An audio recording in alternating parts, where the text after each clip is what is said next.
Pujian yang luar biasa, bisa dan doa dari kaum muda untuk bersaksi, untuk memberitakan hidupnya, sekitarnya. Sebentar lagi kita akan mendengarkan sabda firman-Nya dengan tema Terang Dunia dan Terang Dunia, dan memasuki perjamuan kudus untuk persiapan hati kita. Dan kita akan menyanyikan KR Bagaikan Bintang-Bintang.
Engkau membawa kami ke rumah-Mu untuk memuji, mengagungkan nama-Mu, dan biarlah kami juga belajar mendengar, melakukan firman Tuhan, dan nyatakan isi hati-Mu melalui firman-Mu di saat ini Tuhan.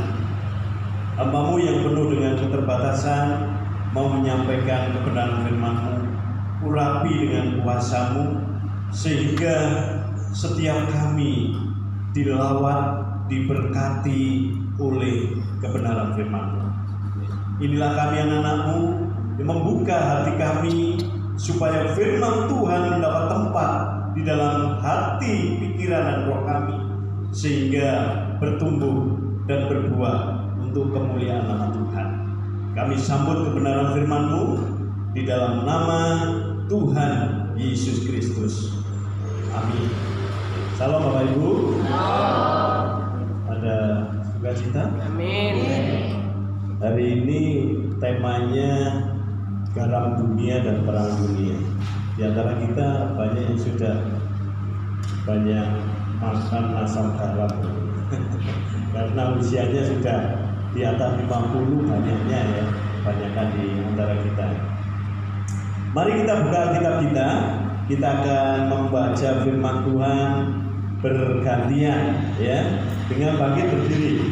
Bisa ya, dengan berdiri untuk menghormati firman Tuhan yang terambil dari Matius pasal 5 ayat 13 sampai 16. Ini rentetan khotbah di bukit ya, dari ucapan berbahagia, lalu disambut bagaimana dan siapa kita di hadapan Allah dan di tengah-tengah dunia ini, yaitu garam dunia dan terang dunia. Saya ganjil Bapak Ibu Saudara sekalian ayatnya genap. Garam dunia dan terang dunia. Kamu adalah garam dunia. Jika garam itu menjadi tawar, dengan apakah ia diasinkan? Tidak ada lagi gunanya selain dibuang dan diinjak orang. Silakan. Kamu adalah terang dunia. Kota yang terletak di atas gunung tidak mungkin tersembunyi.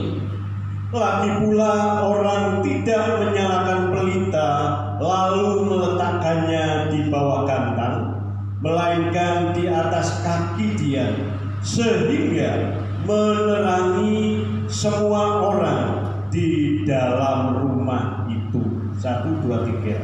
Demikianlah hendaknya terangmu bercahaya di depan orang, supaya mereka melihat perbuatanmu yang baik dan memuliakan Bapamu yang di surga. Amin. Silakan duduk. Bapak Ibu Saudara yang saya kasih di dalam nama Yesus, kita tahu walaupun nggak masuk di dalam sembako ya, 9 bahan pokok, tetapi yang namanya garam itu sangat-sangat dibutuhkan. Lebih dibutuhkan lagi garam ketika makanan itu hambar. Begitu juga terang. Terang lebih dibutuhkan dan sangat dibutuhkan ketika dalam kegelapan. Saudara, kita melihat ada 2 bagian yang akan kita bahas di tema ini, garam dunia dan terang dunia. Yang pertama adalah garam dunia. Garam dunia itu berfungsi, atau garam itu berfungsi sebagai pengawet. Garam itu berfungsi sebagai penyedap di dalam masakan. Pengawet, kalau kita aplikasikan di mana Yesus memberi analogi gambaran setiap anak Tuhan dikatakan sebagai garam dunia. Bukan hanya ada garam, tetapi kita adalah garam dunia yang harus ini tanggung jawab kita menjadi penyedap yang harus mencegah kebusukan di dalam kehidupan di dunia yang penuh dengan dosa. Garam di sini digambarkan ketika sudah tawar. Nggak ada di Indonesia sebetulnya. Ya, kalau kita mau melihat di berbagai penafsiran, kenapa garam kok bisa tawar? Nggak ada di Indonesia garam tawar.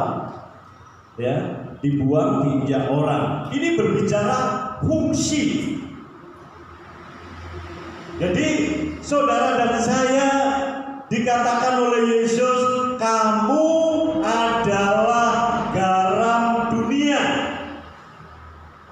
Kalau saudara dan saya tidak berfungsi sebagaimana garam yang harus mencegah kebusukan, yang harus memberi rasa atau penyedap di dalam masakan, akan dibuang. Ini Tuhan Yesus yang berbicara kepada setiap murid, setiap pengikut, setiap orang percaya. Walaupun dalam kondisi susah, kalau kita melihat di perikop atasnya ada 10 ucapan berbahagia. Berbahagialah orang yang dianiaya, karena dia akan dihibur, atau yang sedih dihibur, yang dianiaya karena kebenaran. Nah saudara, ini dikontraskan dengan keadaan kamu ini garam. Walaupun kamu dalam kondisi susah, menderita dalam kondisi yang sulit, kamu berharga dan harus menjadi penyedap, harus mencegah kebusukan di dalam kehidupan dunia yang penuh dosa. Jadi sangat tegas sekali di mana Tuhan Yesus menggambarkan setiap kita ini garam. Saudara katakan dalam diri bahwa kita ini berharga di hadapan Tuhan. Garam bermanfaat, bermakna, bukan hanya berharga di hadapan Tuhan di tengah dunia yang kita tempati ini, yang penuh dengan dosa.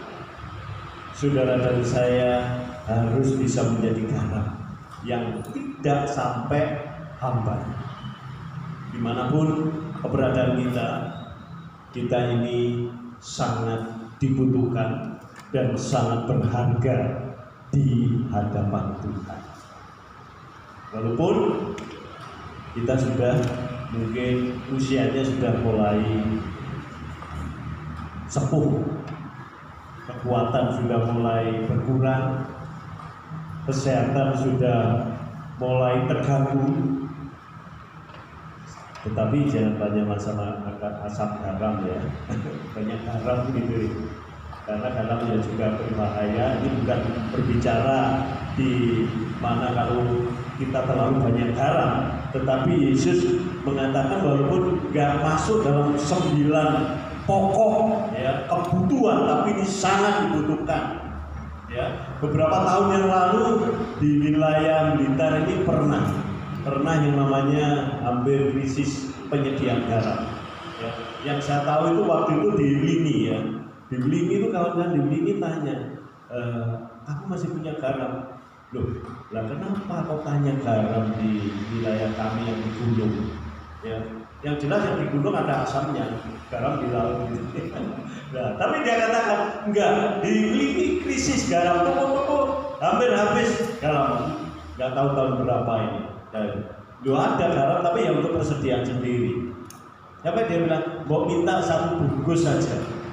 Loh, kenapa sih? Ternyata yang mengalami krisis, yang selama ini nggak pernah diprediksikan oleh orang, kalau garam itu sampai kehabisan. Nah saudara, ini gambaran kehidupan kekristenan kita, kehidupan rohani orang-orang yang percaya. Bagaimana Yesus mengatakan kamu adalah garam dunia, dan garam itu jangan sampai menjadi tawar. Jadi kehidupan kita jangan sampai tawar.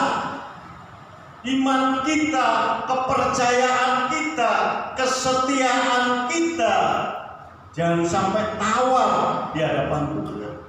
Karena kalau di dalam Yohanes, dalam perumpamaan pokok anggur, kita di luar Tuhan tidak bisa berbuat apa-apa.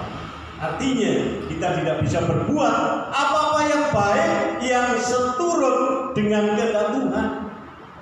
Kita harus terus nempel, ya. Nah, Yesus sendiri dia katakan seperti ini, mengatakan bahwa setiap kita sangat berharga dan dibutuhkan di dunia ini. Amin, saudara. Ini penting bagi kita. Jangan katakan, oh orang Kristen hanya sedikit, orang Kristen gak ada artinya di lingkungan saudara. Oh ini, kalau kita melihat ayat ini, saudara dan saya sangat berarti di hadapan Allah. Walaupun manusia gak ngerti siapa orang-orang Kristen, orang-orang percaya, tetapi Yesus mengatakan bahwa setiap kita ini sangat berharga dan dibutuhkan di tengah dunia untuk mencegah kebusukan atau kehidupan di dalam dosa.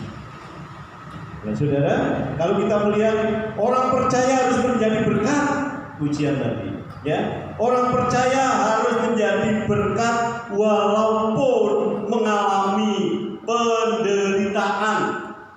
Saudara, ingat di 1 Korintus pasal yang keempat, Rasul Paulus juga katakan, ketika kami dihina, kami berdoa. Ketika kami dicaci maki, kami membalasnya dengan ramah. Ayat ini gak gampang juga. Kalau kita dengar orang menghina kita sudah naik darah, marah atau bereaksi dengan sangat cepat. Tapi Rasul Paulus dikatakan seperti ini. Gambaran ini seperti pohon karet.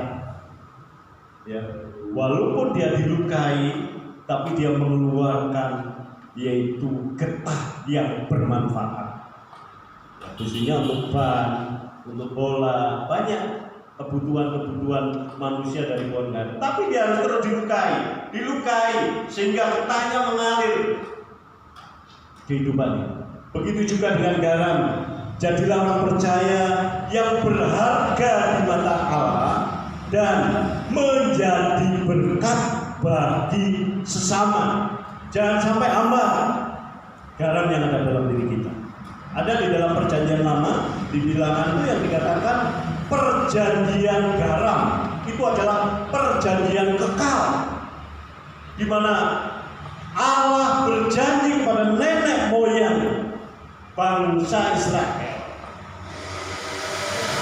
Itu adalah perjanjian kekal, di mana dia akan memberi, yaitu kalau nubuatannya adalah keselamatan. Yang pertama dari tanah perjanjian, yang kedua adalah keselamatan yang kekal sampai pada perjanjian baru, di mana saudara dan saya percaya kegenapannya di dalam Yesus Kristus. Jadi garam, kalau di dalam Ibrani 4 ayat 12, garam itu cepat meresap, menembus, yaitu dari kalau adonan, kalau masakan yang berkuah itu gambarannya di dalam Ibrani dikatakan seperti Injil, firman. Firman itu sanggup menembus seperti pedang bermata dua, menembus relung hati manusia. Sangat tajam sekali. Dan firman itu tidak pernah sia-sia. Dikatakan firman yang keluar dari mulut Allah tidak pernah sia-sia. Karena apa? Mengerjakan apa yang direncanakan Allah. Jadilah garam yang bermanfaat dan berharga di hadapan Allah. Yang kedua, terang, saudara. Garam dan terang dunia. Orang percaya adalah terang dunia yang telah mendapat terang sejati dari Tuhan Yesus. Yesus memang menyebutkan, akulah terang dunia. Barang siapa yang percaya pada Yesus tidak akan pernah hidup dalam kegelapan. Ya, saya teringat dulu saya waktu bekerja di pertambangan, di tambang emas di Bengkulu ya, Pulau Sumatera. Di situ saya ingat waktu hari weekend ya, minggu Sabtu itu ada day off gitu ya. Nah, kita sama rekan-rekan di sana itu dari segala pulau ya, dari beberapa bangsa, ada yang bekerja di pertambangan itu ya, PT Lusang Mining Blitar ya, di situ.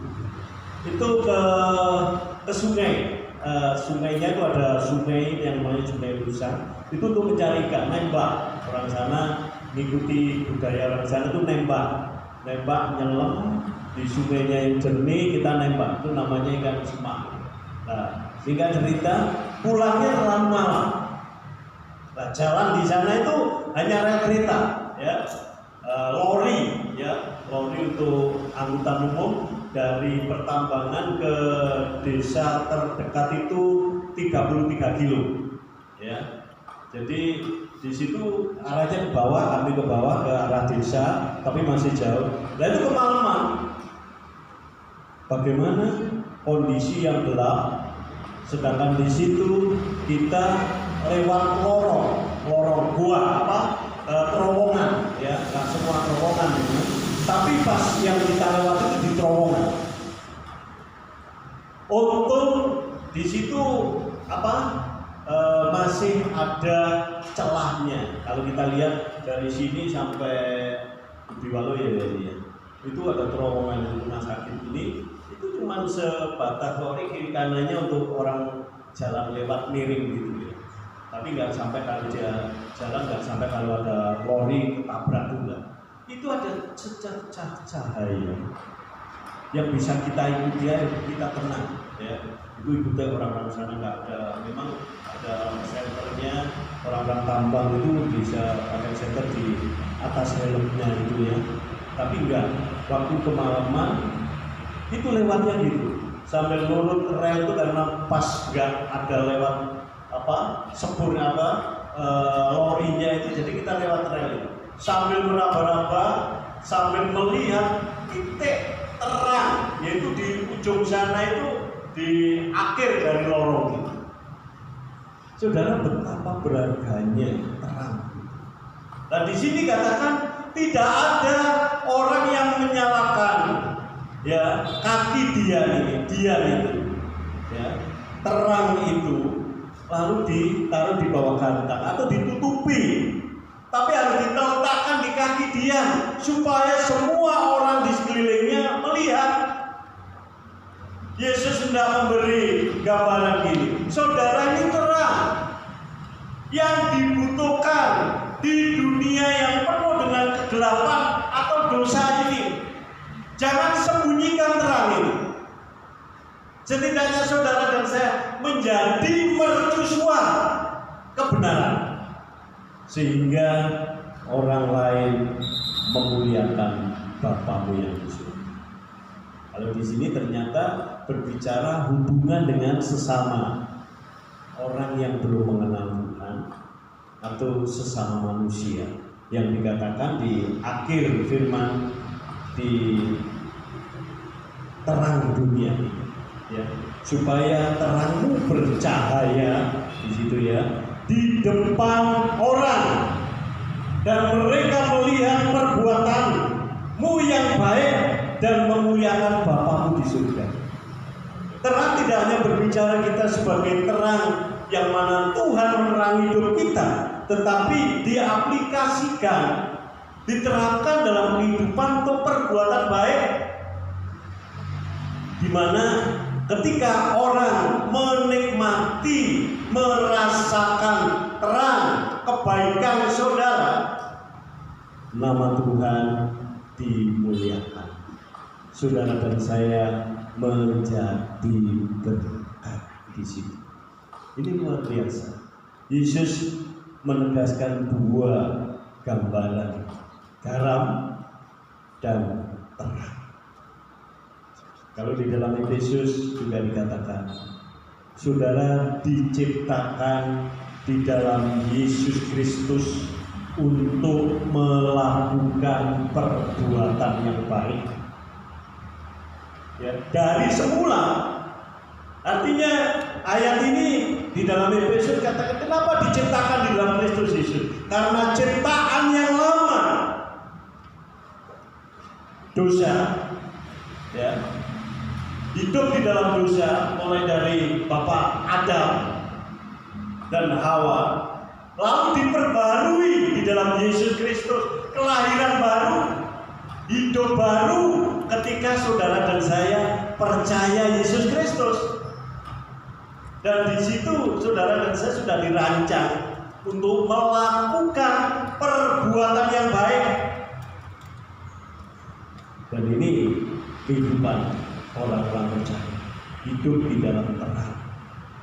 Terang yang harus bersinar, garam yang harus memberi rasa di dalam setiap kehidupan orang-orang percaya. Jangan sampai kehilangan atau terangnya mulai redup. Kira-kira apa yang membuat terang itu redup? Yaitu dosa. Ketika orang sudah berbuat dosa, terangnya redup. Roma juga katakan kehilangan kemuliaan Allah. Terangnya sudah mulai redup, mulai malas, mulai gak mau menjadi saksi di dalam kehidupannya.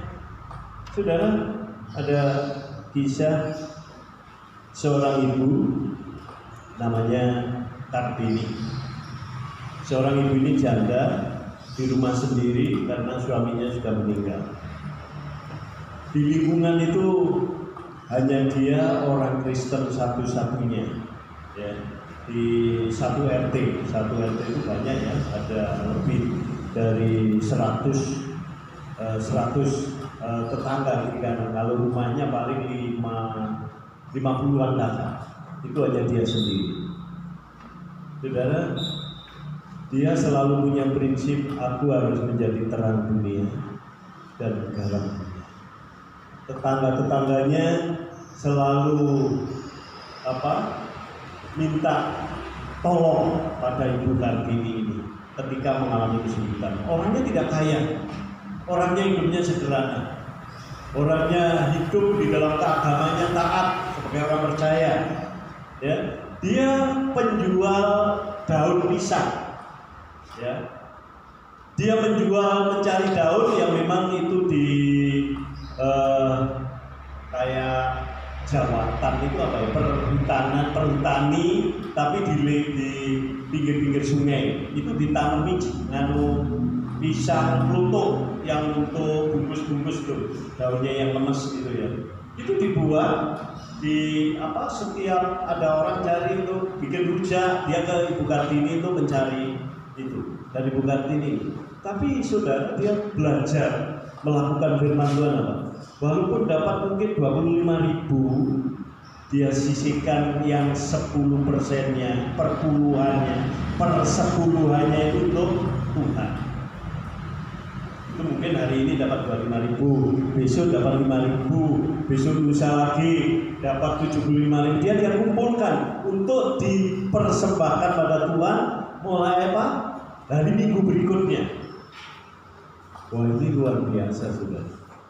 Kesaksian Ibu Kartini. Saya diberkati sekali melalui kesaksian Ibu Kartini. Tetangga-tetangganya itu di musim yang lalu itu dapat bantuan tuh, sehingga rumahnya itu istilah di desa itu ada PKH, ya. PKH, ada bantuan BLT gitu. Lah Ibu Kartini ini enggak. Padahal taraf hidupnya sama dengan tetangga kita. Dia katakan, saya nggak apa-apa, nggak dikasih dari pemerintah, tapi saya yakin Tuhan memelihara hidup saya. Kesaksian iman di antara orang-orang yang tidak percaya Tuhan, ya, dia katakan bahwa Tuhan memberkati dia. Dan anehnya, setiap ada kesulitan, tetangga itu hutang ke Ibu Kartini. Saya dicerita itu saya nangis juga. Nangisnya kenapa? Tuhan itu luar biasa. Bukan banyak, bukan jutaan hutangnya. Paling ya 100, 200, 50, seperti itu. Tapi ini dia katakan menjadi terang dan terang. Dan luar biasa kesaksiannya. Ketika Ibu Kartini mengalami sakit, saudara, tetangga-tetangganya ikut sampai malam nonton TV, nunggu ya, karena anak-anaknya jauh-jauh. Saya melihat kesaksian ini sederhana, tetapi dikatakan firman Tuhan terang dunia dan garam dunia ini sangat-sangat terlihat dari kehidupan Ibu Kartini. Tuhan inginkan kita juga bersinar. Ada satu pujian ya di Kidung Jemaat, dan kita nggak biasa pakai ya. Bersinar, bersinar, gitu ya. Yesus menginginkan daku bersinar baginya, dimanapun kau berada, ku mau senangkannya.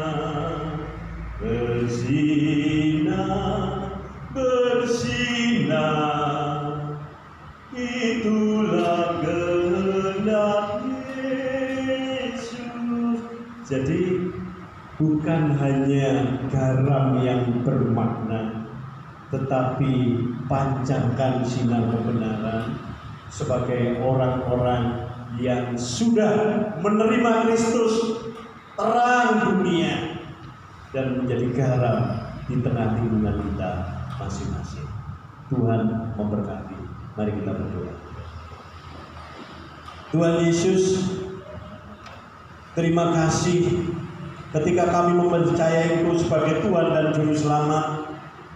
Tuhan juga menugaskan bagi kami, memberi mandat dengan gambaran kami sebagai garam dan terang dunia ini. Mampukan kami, tolong kami, supaya hidup kami menjadi garam dan terang dunia, bermanfaat, dan setiap kami memuliakan nama-Mu dimanapun Engkau menempatkan kami. Berkati umat-umat-Mu sekalian, dimanapun mereka bertempat tinggal, dimanapun mereka bekerja, dimanapun Tuhan menempatkan mereka. Mereka menjadi berkat bagi banyak orang, dan nama Tuhan dimuliakan. Berkati umat-Mu di GKRI Roti Hidup di Tali ini, apapun yang menjadi kerinduannya, supaya nama Tuhan dimuliakan dan mereka hidup di dalam berkat Tuhan. Terima kasih Bapak. Sebentar lagi kami mau yaitu menikmati undangan-Mu, perjamuan kudus, sakramen perjamuan kudus ini yang akan terus mengingatkan kami betapa kami berharga di hadapan Tuhan. Kami manusia yang berdosa ini Engkau sucikan, Engkau tebus, Engkau mengorbankan diri-Mu di kayu salib untuk setiap kami yang berdosa ini. Terima kasih Tuhan untuk kasih-Mu yang besar yang Engkau curahkan bagi kami. Berkati roti dan anggur yang akan kami nikmati di dalam perjamuan ini. Kuasa Allah bekerja di dalam nama Yesus kami sambut perjamuan ini. Haleluya. Amin.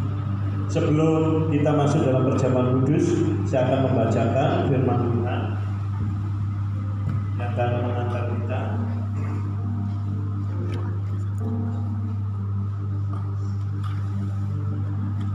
Itu dari Yohanes.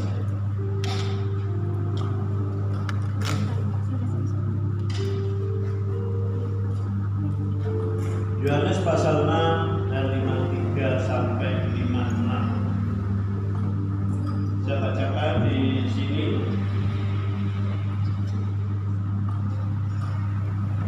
Maka kata Yesus kepada mereka, "Aku berkata kepadamu, sesungguhnya jika kamu tidak makan daging Anak Manusia dan minum darahnya, kamu tidak mempunyai hidup di dalam dirimu. Barang siapa makan dagingku dan minum darahku, ia mempunyai hidup yang kekal, dan aku akan membangkitkan dia pada akhir zaman. Sebab dagingku adalah benar-benar makanan, dan darahku adalah benar-benar minuman. Barang siapa makan dagingku dan minum darahku, ia tinggal di dalam aku, dan aku di dalam dia." Amin.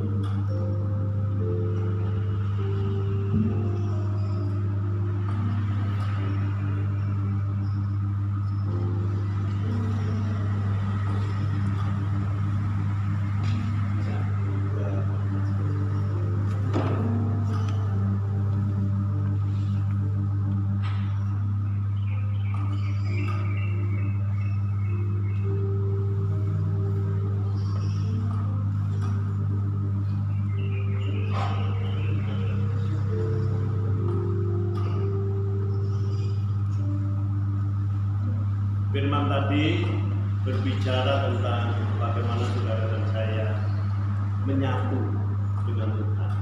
Barang siapa makan daging dan minum darah, artinya kita menyatu dengan tubuh Kristus melalui pengorbanannya di kayu salib. Sambil roti dan anggur diedarkan, kita akan pujikan doa Tuhan Yesus. Di muka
kasih dalam nama Yesus, roti ini lambang tubuh Kristus. Pada malam sebelum Yesus diserahkan, dia mengadakan perjamuan bersama murid-muridnya. Dia mengambil roti, lalu dia memecah-pecahkannya sambil berkata, "Inilah tubuhku yang diserahkan bagi kamu, makanlah. Dan ketika engkau memakannya, engkau akan mengingat akan aku." Mari kita makan roti sebagai lambang tubuh Kristus ini dengan rasa syukur dan iman bahwa kita disatukan dengan Kristus. Mari kita.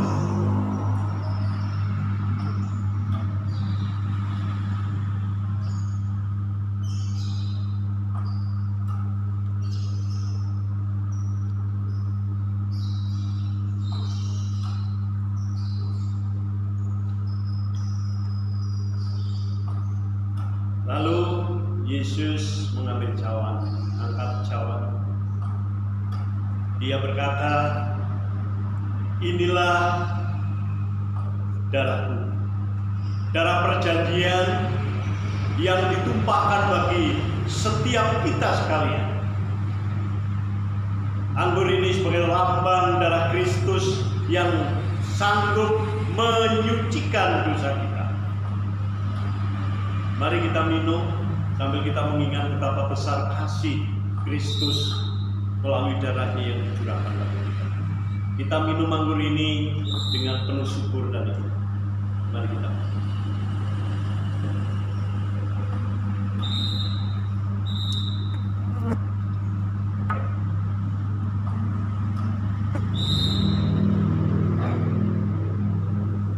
Bapak Kiamin berdoa untuk anggur dan roti yang sudah kita nikmati dengan pengucapan syukur. Tuhan dan Bapa kami yang di surga, kami bersyukur, berterima kasih Engkau menjadikan kami orang berdosa menjadi seorang Kristen. Tuhan juga membekali kami dengan banyak pengajaran. Biarlah kami boleh menjadi terang dunia dan garam dunia dimanapun kami berada. Dan kami ketika mendapatkan undangan untuk mengikuti perjamuan kudus ini, kami boleh menikmati pengorbanan Tuhan. Kami boleh merasakan bahwa Tuhan mengasihi kami. Tuhan juga tidak ingin kami bermain-main dengan pengorbanan Tuhan dan kasih sayang Tuhan. Biarlah kami menggunakan kesempatan kami boleh menjadi seorang Kristen. Kami boleh bermanfaat bagi orang-orang di sekeliling kami, tetangga kami, saudara kami. Biarlah mereka boleh melihat kami adalah orang Kristen yang diberkati Tuhan, yang mau juga memberkati sesama. Tolong ya Bapak, bantu hidup kami untuk menjadi orang yang benar selalu. Bantu kami selalu bersandar hanya kepada-Mu. Dalam nama Yesus kami berdoa bersyukur. Amin. Silakan duduk sambil ngambil suapinya. Kita pujikan terima kasih. Terima kasih Yesusku, terima kasih Yesusku, puji syukur hanya bagi Tuhanku. Terima kasih Yesusku, terima kasih Yesusku, puji syukur hanya bagi Tuhanku. Terima kasih Yesusku, terima kasih Yesusku, puji syukur hanya bagi Tuhanku. Terima kasih Yesusku, terima kasih Yesusku, puji syukur hanya bagi Tuhanku. Dua, kita sudah melaksanakan sakramen perjamuan kudus. Tiga, saatnya kita akan bilang sekarang. Sekarang, kalau tetaplah hidup Islam.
Bapak Ibu, saudara yang saya kasih dalam nama Yesus, pulanglah, jadilah garam dan terang dunia, di mana hidup saudara dan saya menjadi bermanfaat, menjadi berkat, dan untuk kemuliaan nama Tuhan. Arahkan hatimu pada Tuhan dan terimalah berkat-Nya. Kiranya damai sejahtera dari Allah Bapa dan cinta kasih dari Tuhan Yesus Kristus serta kekuatan penghiburan dari Roh Kudus berkat Allah yang Maha Tinggi tercurah bagi kita sekalian mulai pagi hari ini sampai selama-lamanya. Amin.